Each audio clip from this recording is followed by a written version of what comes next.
And now, here's Dr. Mike.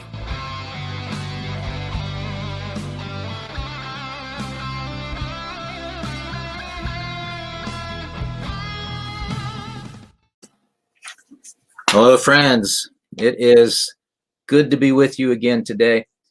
And let me say that it is good to have a wife who is an IT specialist. Sometimes, well, all the time for me, that comes in very handy. So I am pleased to welcome to the show Dr. Craig Evans. We're going to be talking about his book, Jesus and the Manuscripts. I also have this book in my library from Dr. Evans, Ancient Texts for New Testament Studies, a guide to the background literature. And this is a wonderful book too for researchers. I would encourage you to get that. But Jesus and the Manuscripts, folks, you can go to Dr. Evans's website. It is craigaevans.com. Now, Dr. Evans says this concerning history. Ultimately, what really counts in writing history is truth. According to Dr. Evans, the earliest manuscripts show Jesus as our present-day Bibles do, as the Son of God and Messiah. Dr. Evans says that his primary purpose in writing Jesus and the manuscripts is to introduce readers to diverse and complex literature, to provide insight into important areas of debate, and to look at the scholarly use, or in some instances, misuse of the biblical materials. Dr. Craig Evans is a distinguished professor of Christian origins at Houston Baptist University. He's the author and editor of over 90 books and has appeared in more than 100 television documentaries and or news programs. Dr. Evans, thank you so much for joining me today, sir. Oh, you're very welcome. Good to be with you. Thank you. Thank you very much. So I appreciate the layout of the book, Jesus and the Manuscripts. From your introduction, you state the following, Dr. Evans: Jesus and the Manuscripts is made up of 12 chapters, all concerned with the oldest manuscripts of texts that lie inside and outside the Christian canon. Although in their purpose and orientation, these studies are very much focused on critical technical scholarship, they do have relevance for contemporary popular culture and media. And I would say amen and amen to that. I have to tell you, Dr. Evans, as I was reading through your book, I jotted down several points that I was not aware of. And so it was very good for my own edification and equipping. But I think we'll start right at the beginning, chapter 1, that you titled How Old and How Many, the Oldest Witnesses to Jesus. Now, that starts, of course, with the oldest Greek gospel manuscripts. There are 6 major Greek New Testament codices that date to the 4th or 5th century. And please, I'll apologize in advance, friends, for not pronouncing these correctly. This is not my wheelhouse. I know enough about it to talk about it, but not as an expert like Dr. Evans. So feel free to correct me, Dr. Evans, if I pronounce these incorrectly. But those 6 major Greek manuscripts are Sinaiticus, Alexandrinus, Vaticanus, and this is going to be a mouthful: Ephraemi Syri Rescriptus, Beta Washingtonius. Now, again, forgive me for slaughtering the names of those, Dr. Evans, but could you tell us a little bit about each of those, why they're important, first of all, and a little background and history about each of those as we get started? Okay, Mike, glad to. And by the way, you didn't butcher the pronunciation too badly. You were, thank you. You were in the ballpark in all of those. Thank you. A lot of people don't know that we have many manuscripts, and they're quite old. And that's why I lay this out. Now, for most scholars, people with expertise in New Testament and exegesis and textual criticism, There isn't anything in this chapter that will come as a big surprise. But for seminary students, for pastors perhaps who haven't been in seminary for a long time, and certainly for lay people, then this is a lot of information that'll be new. The big surprise, though, I think for most people is that I listed these major codices first. And a codex, of course, just refers to a book. That's just the older word for a book. It started out as simply a stack of wax tablets. And that was the beginning of the book. Otherwise, books were all scrolls or book rolls rolled up. And so Christians greatly favored the codex and the Bible especially, and that's what helped move culture toward the book culture we have today instead of scrolls and that kind of thing. But I talk about Sinaiticus and Vaticanus. They're the two oldest. They both date to the 4th century. They date around 350 AD. And instead of talking about the papyri, some of the papyri are a bit older. They'll go to the 200s, which is the 3rd century, or even a few perhaps to the 2nd century. And the reason I talk about the codices, they're better quality in most cases, Sinaiticus and Vaticanus, very good quality. And also they represent a more diverse region. They represent the whole of the Mediterranean world where the church grew up in these early centuries, the Roman Empire, of course, I'm talking about. Whereas the papyri, almost all of them are from Egypt. That's where we found them. A few of them may have been written somewhere else and then entered Egypt. And they're in very fragmentary form, and most of them were thrown out in the trash. So yes, it's true. Many of the papyri are the oldest fragments we have of the New Testament, but I think there's almost a cult, as it were, among scholars and text critics that emphasize the papyri and give them probably more prominence and importance they deserve. So I'm talking about in that chapter the oldest and the best, and so I actually start with the codices because I think they're more important, and then I move on from there to the papyri. But the bottom line is we have hundreds of manuscripts that are old. We have every reason to believe the text of the original text, the intended text. We're within 99% of the original text. I'm sure that it's preserved in these manuscripts. And so there's no reason, whether it's in a scholarly circle or in popular circles, no reason at all to have doubts about the text. And so the idea that, who knows what Matthew originally said, or who knows what Jesus taught, or we're not real sure anymore what Paul wrote in his letters, that's nonsense. We know what Jesus said. We know what the Gospels wrote down, the Gospel writers originally. So we should have confidence in the text. Amen. Amen. And I was familiar with the alleged Marcus and Tischendorf and his account of discovering those scrolls. What are your thoughts, Dr. Evans, on that controversy, if we could call it that? Some people try to undermine the validity, the authenticity of Sinaiticus based on what they perceive to be something just not adding up about Tischendorf and his story involving St. Catherine's Monastery and so on and so forth. What are your thoughts concerning the reliability of that particular codex? Oh, I don't think there's any doubt that Codex Sinaiticus is it's 4th century, mid 4th century text. I think it's very reliable. It's an excellent text, and that's a separate issue. Yeah. Tischendorf, I think there's a lot of historical revisionism going on, and we see it in its worst form in the woke cancel culture today, acting out in the streets. Yeah. Where people don't know any history. If it happened, before they were born, it doesn't exist. And so I think some of that spills over. And of course, our ethics have changed on how we obtain artifacts.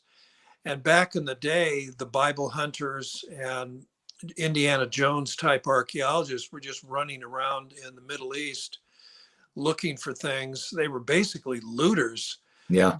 But in this context, I don't think Tischendorf did anything wrong. The evidence is there Yeah. that I've seen his actual correspondence. I've actually corresponded with a family friend who is familiar with Tischendorf's descendants, and they don't like their famous ancestor. And we're talking about 180 years ago now, being vilified as a thief, someone who broke his word. The evidence all indicates, all the evidence that we have was that this codex was purchased and there was compensation. There was a substantial amount of money given the St. Catherine's Monastery. And as it turned out, more pages of Sinaiticus have been found actually under the floorboards when some repair work was being done in the kitchen. Mysterious story in itself. So Stan Porter and David Parker have written books reviewing the history of Tischendorf. I think he's vindicated. Yeah. And, I've seen the correspondence, handwritten notes, letters back home and so on. So there's no problem with Tischendorf, and there's no problem with Codex Sinaiticus either. Yeah. I agree with that. That was a question I was really eager to ask you, Dr. Evans, because I've personal interest in that as well. So another issue, the long ending of Mark. Some argue for, some argue against. You see it in brackets in some Bibles. Is the long ending authentic or not, in your opinion? That's a great question. That's a very hard one to answer. I answer it in a very qualified way. I think the last 12 verses of Mark, and that's what we're talking about, verses 9 through 20, they probably are not the original verses that would have been at the end. I tend to lean toward the idea that Mark did not originally end at verse 8. I just do not find that a satisfying ending. I know scholars have tried to argue that it could end, but it seems so strange that it would end with an unfulfilled prophecy on the part of Jesus that he would in fact go before his disciples and see them. That's not narrative, not narrated. Everything else Jesus says happens, and in the other Gospels and also in Mark. And then verse 8, Mark 16:8 is so strange. They didn't tell anyone anything, for they were afraid. That's the end. Yeah. And so it strikes me that there's something missing. And then the two codices that we've already mentioned, Sinaiticus and Vaticanus, both of them, when they come to an end, there's a considerable blank space following them in these manuscripts. And some wonder if the scribes intentionally left room for additional verses. It's odd, though, to me that there'd be two manuscripts, and we don't think that they weren't written at the same time in exactly the same place and not by the same scribes. But it is odd that we have two scribes that seem to leave this much space, as though there would be more to fill in at some point. Your listeners might not know this, but when a codex of that size was written out, there wasn't just one scribe that wrote the whole thing. There might be 2, 3, 4 working on parts that would be then brought together, and the book would be sewn together and covered and so on. And so it would be almost like a community project. Anyway, it's very strange. Now, here's what makes it even more strange. We have quotations in the 2nd century, late 2nd century. Irenaeus is one of the church fathers, and he actually quotes, if memory serves, at least one verse, maybe 2 verses from this disputed passage. So this means that some form of this passage was known by the end of the 2nd century. Well, Codex Vaticanus and Codex Sinaiticus are much later. And so there is some form of the ending floating around. And yet, when we get 150 years later, we get to these two codices, the ending is not there. It just ends at verse 8.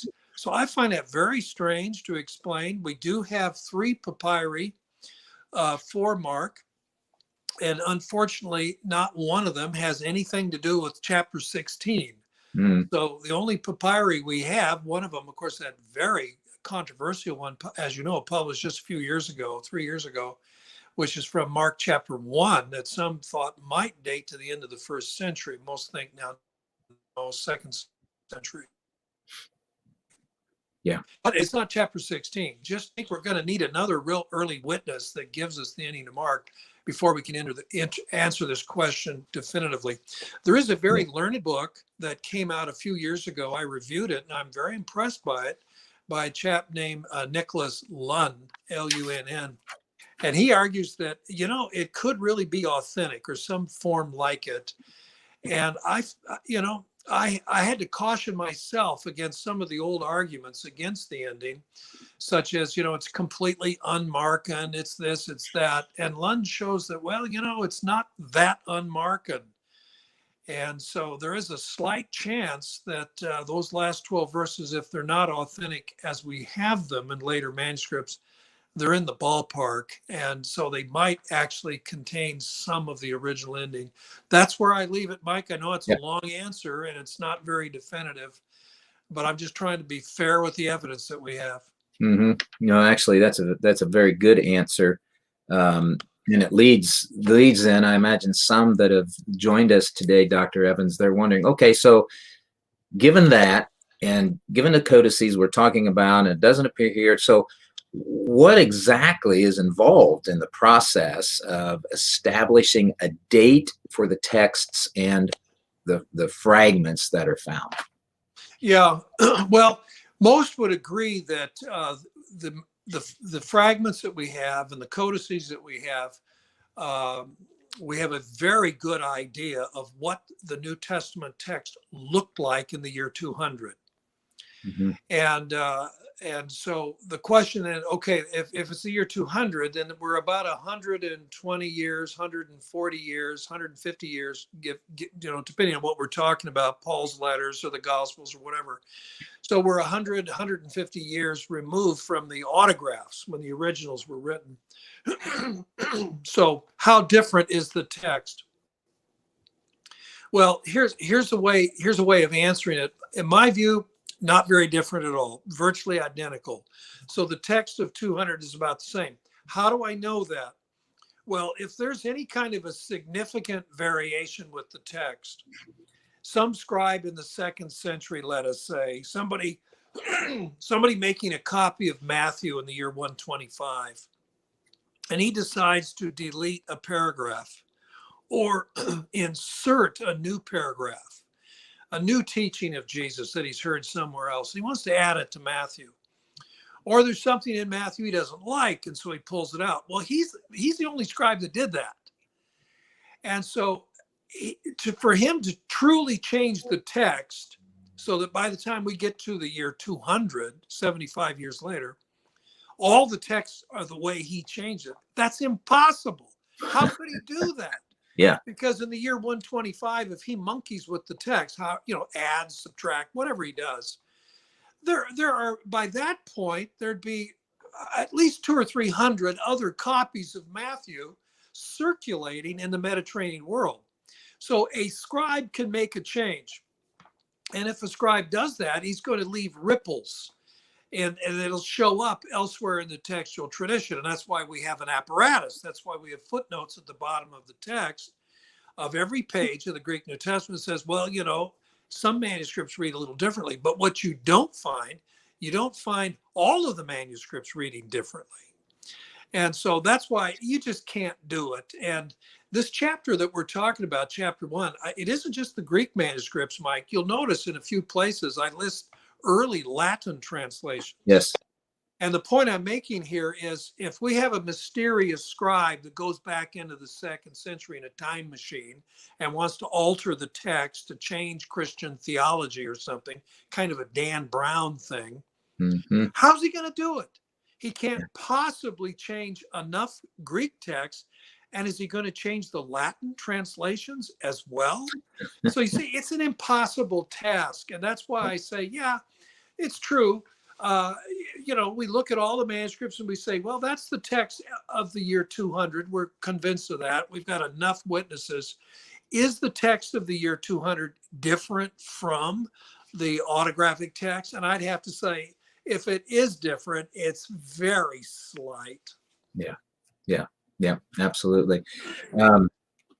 Chapter 2, the autographic Jesus. How long were late antique books in use? Now, friends, this is another chapter. And again, I'm talking with Dr. Craig Evans. The book is Jesus and the Manuscripts, What We Can Learn from the Oldest Texts.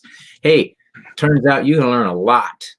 And the church pastors certainly that desire to teach on this subject owe a debt of gratitude to Dr. Evans and other scholars that put in the hard work, because I'll just tell you, folks, this is dense, heavily researched, and as exhaustive as it can be on this subject. Dr. Evans, you do a nice job of at the end of each chapter summing up and looking forward. So this is what we discussed, and here's where we're going and why, and it's woven together very, very nice. But this chapter 2, I actually learned something, and I thought, I don't know why I've never considered that before. I've never asked that question, and the question that I never considered was, how long were the autographs in circulation? How long were people using them, reading them, passing them? So that's an interesting question, and we're going to get to in this chapter. You mentioned, though, to begin that chapter, that there was a treasure trove of documents recovered from a rubbish dump, a garbage dump on the outskirts of the ancient Egyptian city. And forgive me, Oxyrhynchus. That's very close. Yeah, we usually pronounce it Oxyrhynchus. Nice. And it's named after a type of fish. It's a sharp-nosed fish. Okay. So it's the city of the sharp-nosed fish. It's a city. If you know anything about California, I like to joke. I am from California originally, and I'll say, well, Oxyrhynchus was Bakersfield in Egypt 2,000 years ago. They grew a lot of vegetables. There was a canal from the Nile River that provided water for this city. It's not upscale. It's not, it's not Beverly Hills. It's not Oxford. It's not Cambridge. It's Bakersfield. And very interesting. And so it just so happens that it was a fairly large city and a fairly literate city. So it might not have been Oxford, but there are a lot of people reading stuff and throwing stuff out in the trash that you just mentioned. Mm-hmm. And so it's just dry sand. It's perfect. And so these books that are thrown out get covered with sand. They stay dry. At least the top of 10 feet or so of sand stays fairly dry. And so they're preserved for 2,000 years. And so we find manuscripts. We estimate about 500,000 pages of papyri have come out of the Oxyrhynchus dump. That's one location. Wow.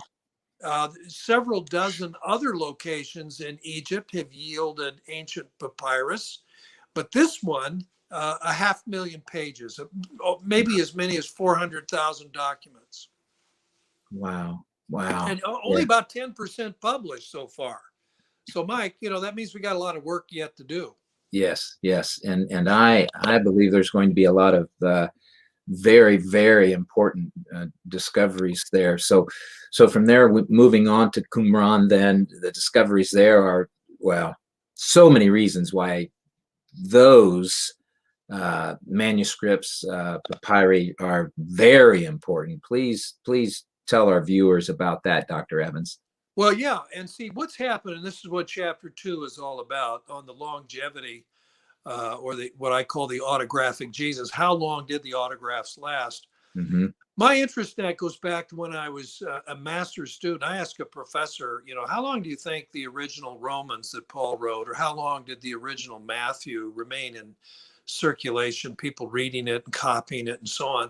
And he said, oh, that's an interesting question. I don't know. And he kind of looked at the ceiling for inspiration, and he said, I don't know, 10, 20 years. And it struck me as, oh, okay, that's plausible. And I'm thinking of, cheap paperback book I buy in the airport. I'm going to fly somewhere and it falls apart, the spine cracks. a book like that is all fallen apart and used up in just 2 or 3 reads. So that made sense. Well, I was, of course, completely wrong. And later on, as a graduate student, I ran across some patristic accounts about the great longevity of the originals. And I thought, well, do they know what they're talking about? Tertullian says that 7, maybe 8 of Paul's letters were still in circulation, were still in their home cities being adored and, and revered by the people to whom, or the cities to whom Paul originally wrote. And he lists them all, which would be a pretty big boast if it's false, because it could be proven false easily. Tertullian's writing around the year 190. And so you think of Paul's letters ranging from the late 40s to the early 60s, about a 15-year period of time, and that far removed. So you're talking about, his autographs are 130, 140 years old.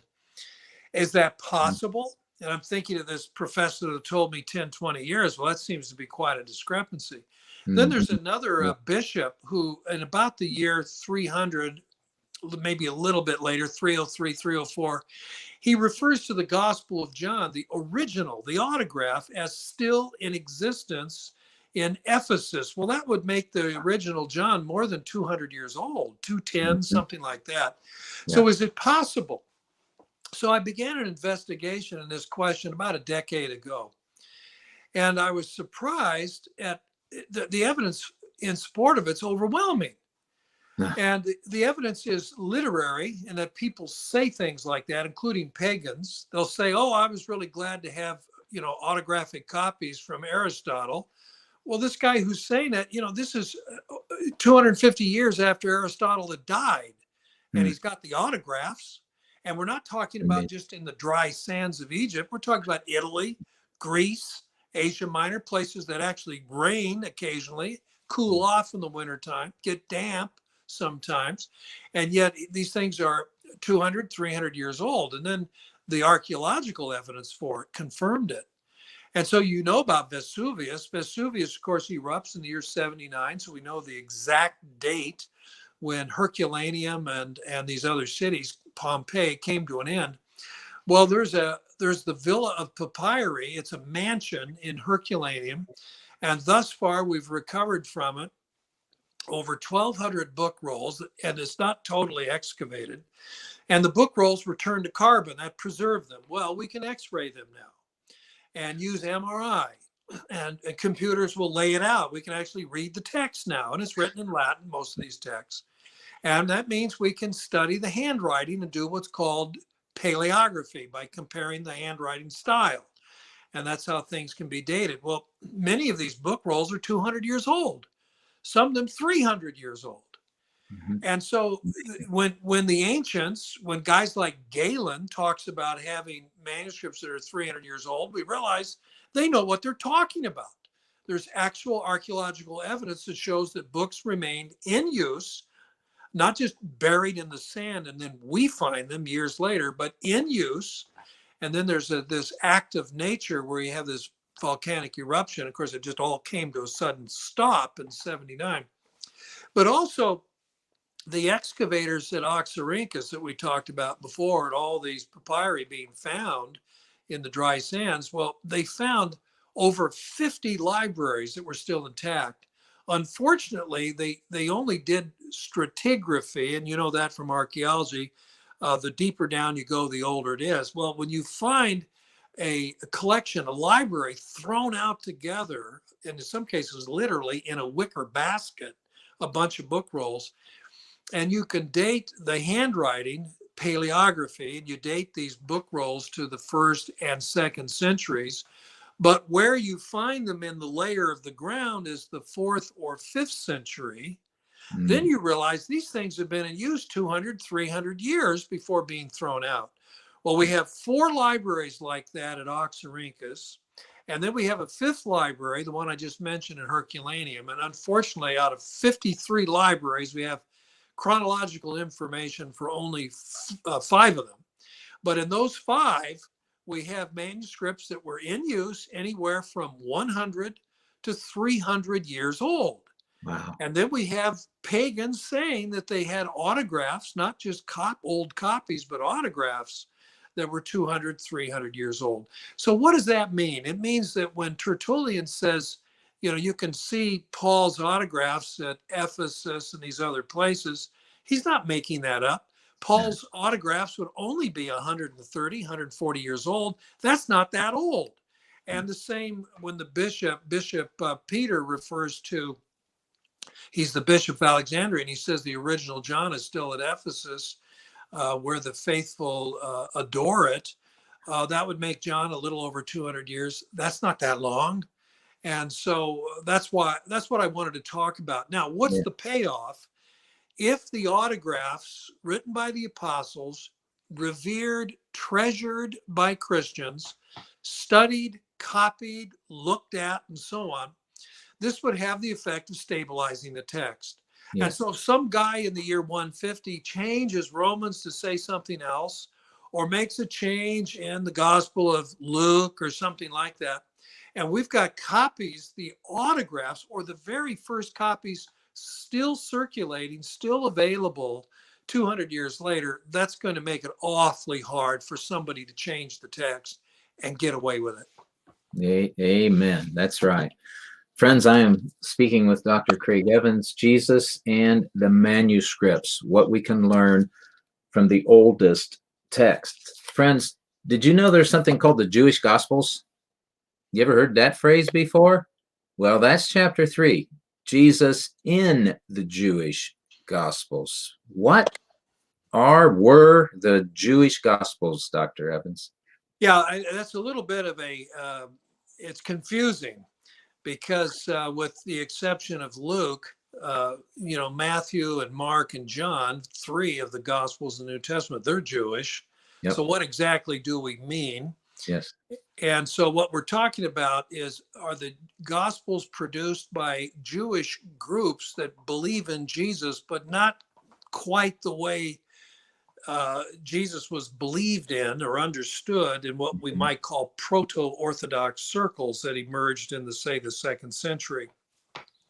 So these Gospels circulated, as far as we know, not in Greek, like Matthew, Mark, Luke, and John. And I believe that those Gospels were composed in Greek originally.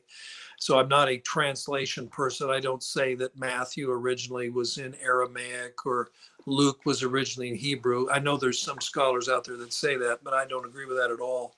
Mm-hmm. And so the Gospels we have in the New Testament started out in Greek. That's what they are. But there was a Hebrew Matthew, a different work, but a Hebrew Matthew. Papias tells us about that. Mm-hmm. And other sources talk about either Hebrew or Aramaic Matthew Gospels, and other Gospels become known as the Gospel of the Nazarenes, the Gospel of the Hebrews, and one called the Gospel of the Ebionites. And so are these just 3 different names for the same work? Or were there really 3 different works? And, I don't know what the answer is to that question.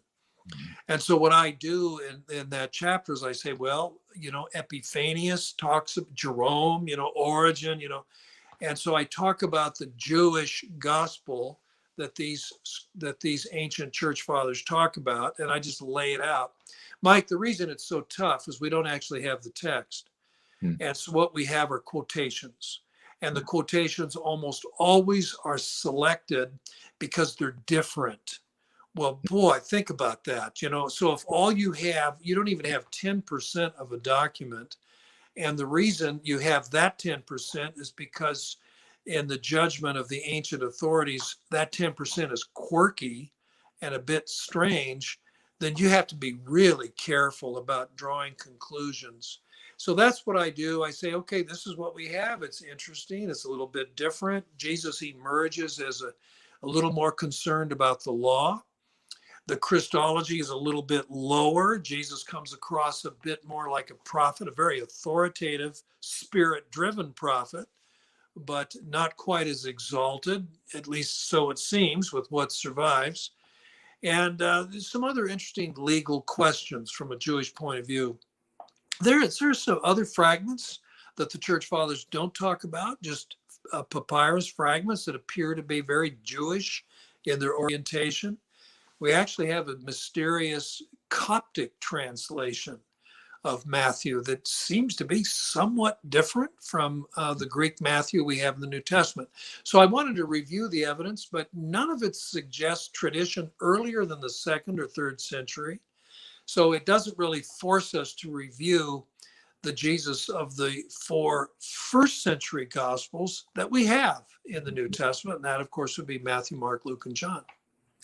Yeah. Chapters 4 and 5. I was thankful that you covered this topic. So friends, chapters 4 and 5 deal with the Gospel of Thomas, a very, very popular subject for research and writing. And might I add, and I don't mean to be unkind, but speculation.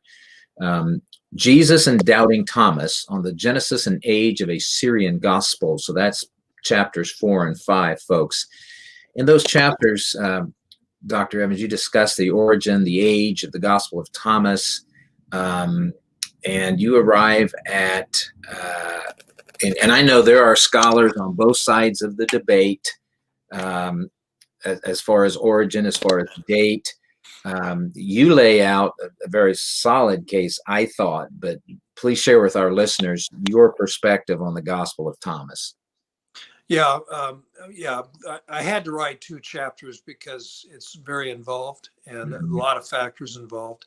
Yeah. Without question, the Gospel of Thomas has been the favorite among some scholars, and since it was found in 1945 and first published in 1948.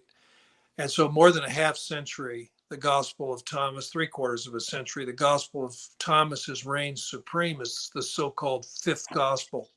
Mm-hmm. Well, I don't want to take a lot of time and go into a lot of details. So I'll put it very simply. Here's the problem with that. The Gospel of Thomas simply drips with 2nd century material. It clearly reflects the second half of the 2nd century in Syria. There are unique and special parallels that exist in Thomas with Syrian tradition, Christian Syrian tradition. We're talking about Edessa. We're talking about a couple hundred miles east of Antioch. So it's Eastern Syrian tradition. That's where Thomas came from. It migrated. It probably was written no earlier than 175 or 180 AD. It migrated southward to Egypt, which is why we have 3 fragmentary copies of it in Greek. And then we have a much later translation of all of it in the Coptic language. And that probably dates to the late 4th or early 5th century. So that's what we have. But everything about it shows that it's secondary. The author, whoever composed it or composers, were familiar with Matthew, Mark, Luke, and John, all 4 New Testament Gospels, all of the contents that make up those Gospels. One half of the writings of the New Testament are either quoted or echoed, paraphrased in Thomas. All of that points to a late time. Thomas seems to be familiar with distinctive readings created by Tatian when he created his diatessaron, his harmony of the 4 Gospels. When you harmonize 2 or more texts, you create distinctive readings. Well, some of those distinctive readings are in Thomas. Well, the diatessaron was composed in the early 170s. So Thomas just can't be earlier. Now, that's my first point. So you have all this that points to late. The other point that I don't like is that what scholars will do, they're aware of what I just said. They're not stupid. They see these problems. And they want to take Thomas back into the 1st century and make Thomas at least as early, if not earlier, than Matthew, Mark, Luke, and John. It's sort of, you can upmanship, then Thomas becomes the most important gospel. Yeah. Well, you have to cheat. You have to say, well, I'm not talking about the Thomas that we have. Obviously, that's 2nd century. I'm talking about an earlier form of it. Well, what earlier form of it? Where's the evidence of that? See? Yeah. And if you're going to do historical work, you can't do that. You can't take evidence and say, shoot, it doesn't support my theory, so I'm going to change the evidence. Now it does.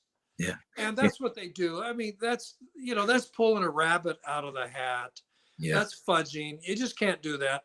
And I think, by the way, I think scholarship overwhelmingly is moving in this direction.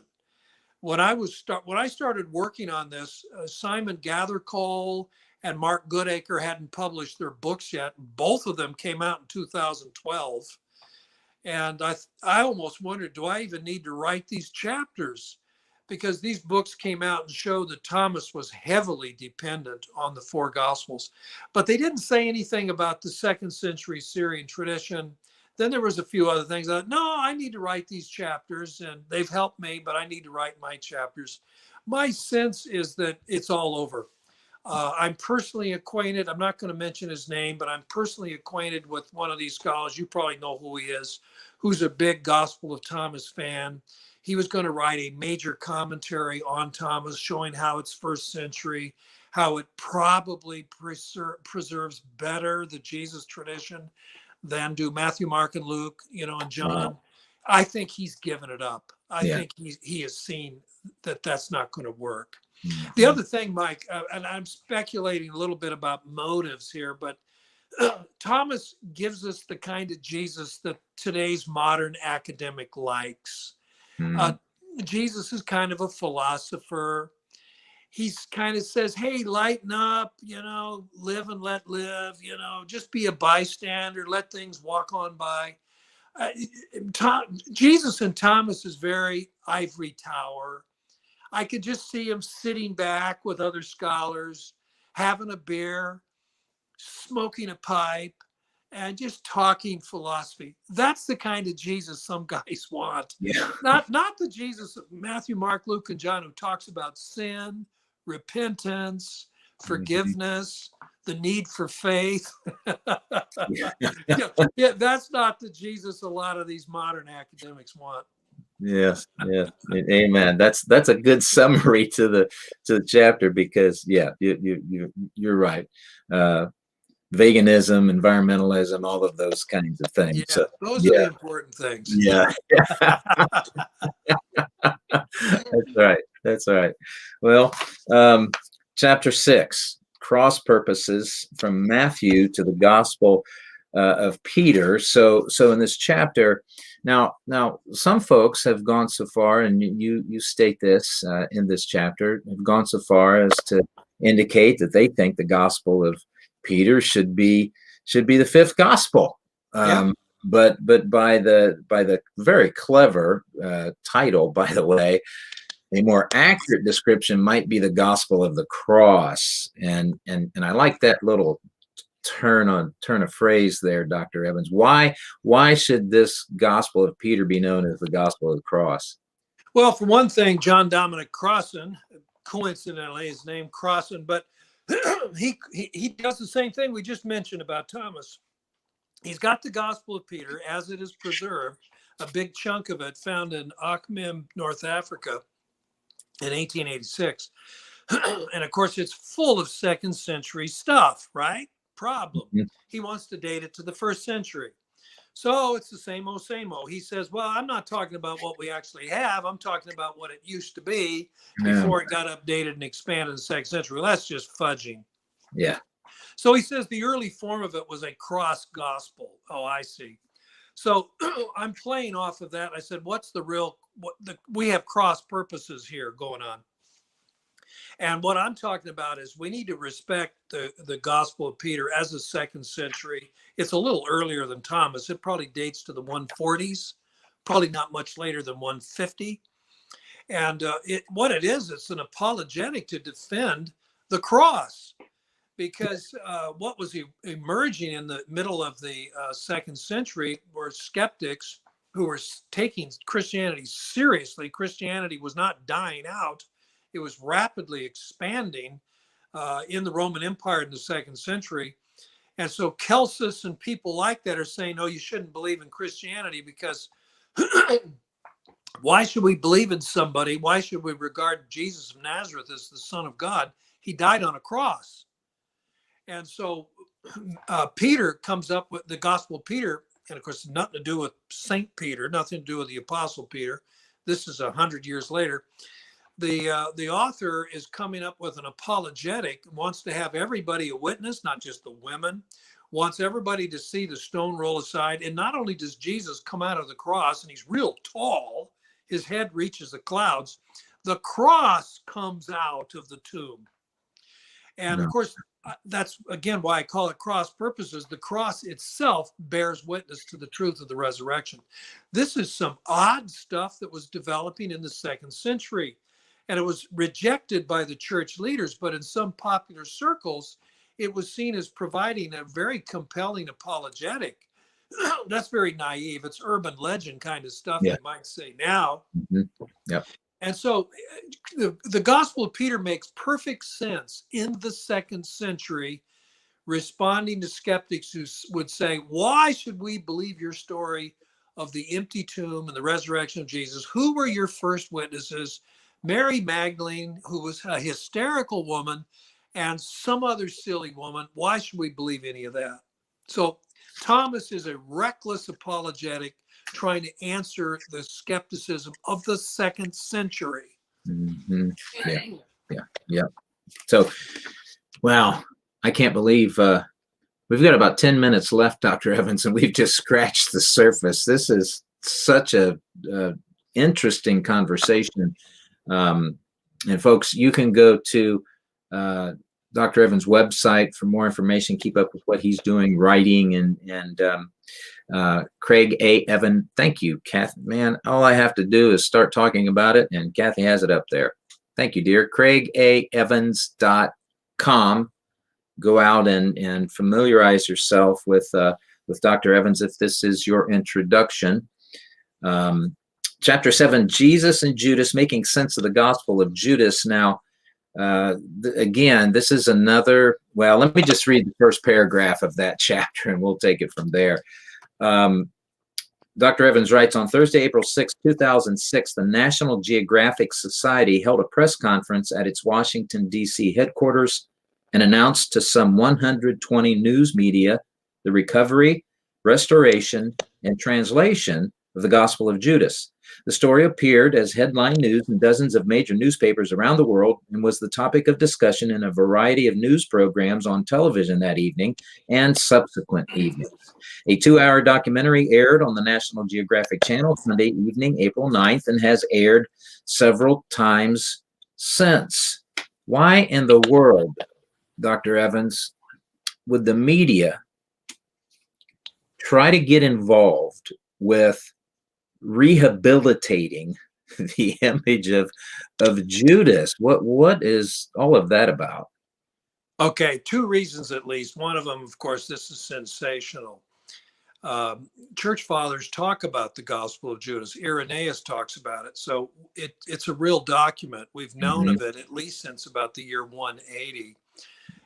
But we didn't have it. And then Shazam, it comes to light. It surfaces in something we now call Codex Chacos.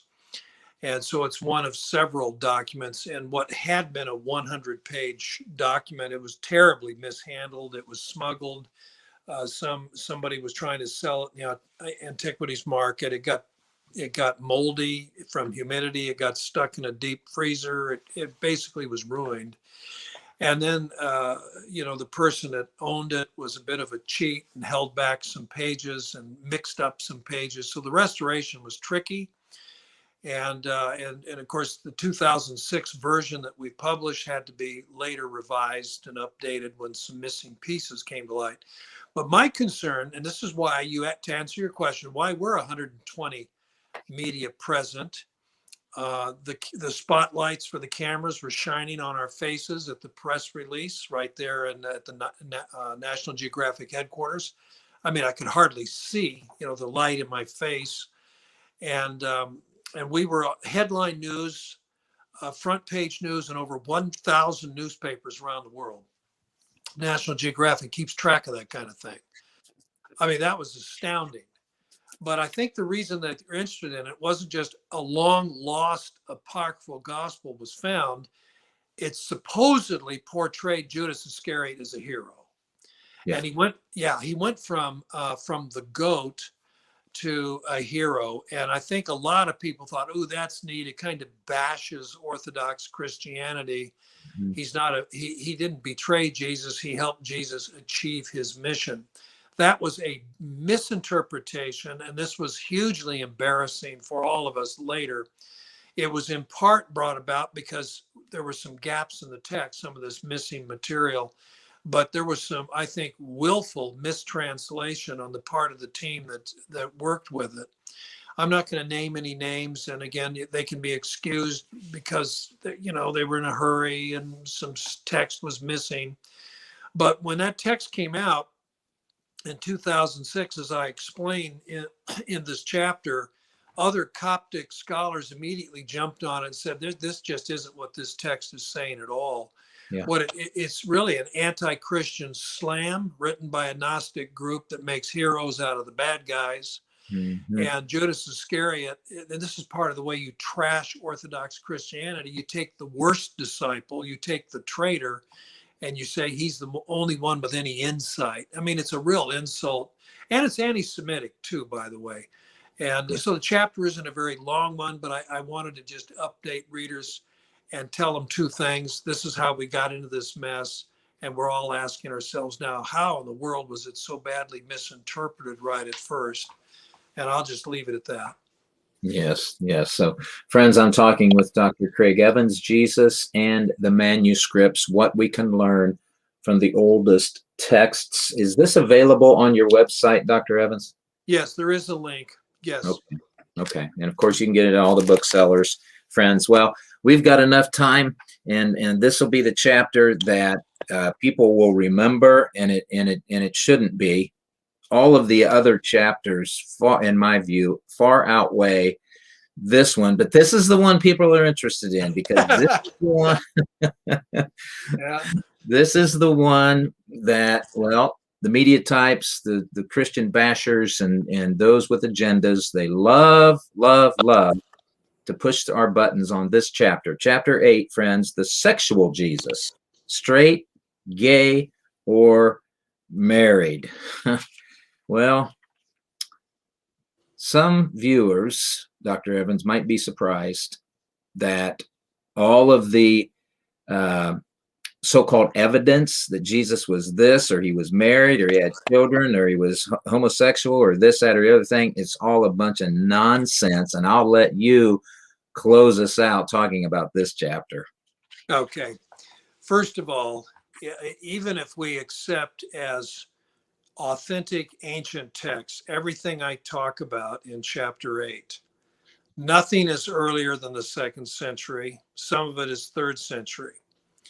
And so none of it actually proves anything about the Jesus of history, the Jesus who ministered in the late 20s, early 30s of the 1st century.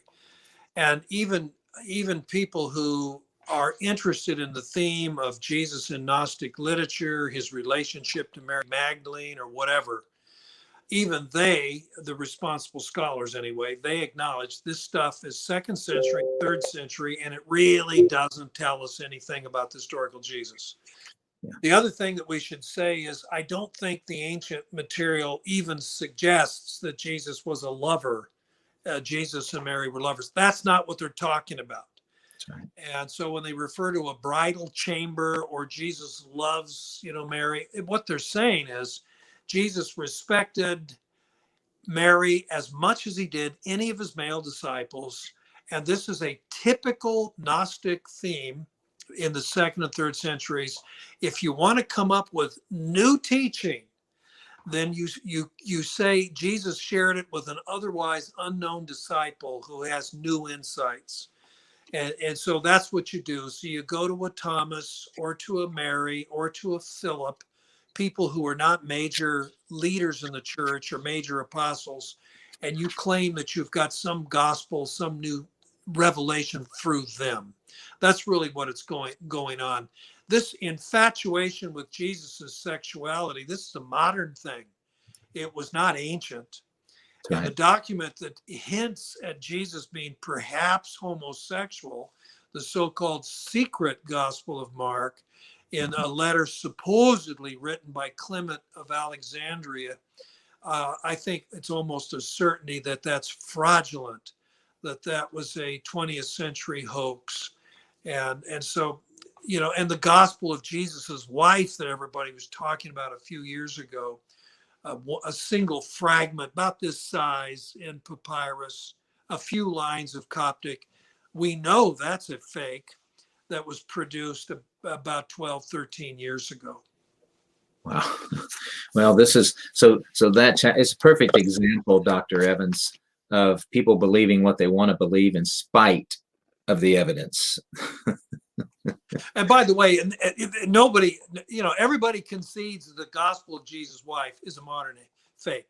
We actually now have identified the faker. We know who he is, where he lives, how he was able to do it. And the Harvard professor who published it, thinking that it was genuine, she's embarrassed and she's admitted, no, it's a fake. So that one's a done deal. But Secret Mark is still debated in some circles. Yeah. Well, Dr. Evans, I surely appreciate your time, brother. Thank you so much. Again, the book, Jesus and the Manuscripts, it is, well, if you're interested in this field of study, friends, you're not going to find a better resource, in my opinion, than Dr. Evans' book. Very, very well researched, footnoted, extensive data and information available. Covers all of the topics you're going to be interested in. So I encourage you to get that book. Dr. Evans, again, thank you so much for joining me today. You're very welcome, Mike. It was a pleasure. God bless you, brother. Friends, that's all we have. Thank you for sharing this program. Thank you for checking out Dr. Evans' other work and his website, and we'll see you next time. God bless you. Love you guys. And remember, renewing our mind is not an option. See ya.